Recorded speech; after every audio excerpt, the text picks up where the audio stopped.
Ben ritrovati al meteo. Domenica con il bel tempo sul Triveneto, ma anche con qualche temporale. Vediamo dove. Sul Veneto sarà ampiamente soleggiato ovunque al mattino, con il cielo che si presenterà sereno o al massimo con presenza di poche nubi sparse. Col passare delle ore tempo via via più instabile sui settori alpini con qualche breve acquazzone di calore.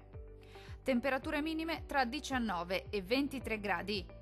Valori massimi compresi invece tra 28 e 32 gradi circa.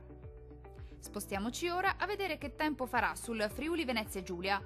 Poche novità, anche sulla nostra regione il tempo sarà asciutto e stabile, con ampio soleggiamento su tutti i settori, specie al mattino. Poi qualche temporale sarà possibile sui rilievi, cielo sempre sereno o poco nuvoloso altrove. Temperature minime tra 21 e 22 gradi. Valori massimi oscillanti invece tra 30 e 33 gradi circa. Infine la situazione meteorologica del Trentino Alto Adige. Al mattino sarà instabile con qualche piovasco solamente sui settori alpini di confine, più asciutto e soleggiato invece altrove. Col passare delle ore peggiorerà ovunque con temporali in estensione un po' tutta la nostra regione. Temperature minime intorno ai 19 gradi, valori massimi compresi invece tra 29 e 32 gradi circa. Dal meteo di Antena 3 è tutto, arrivederci!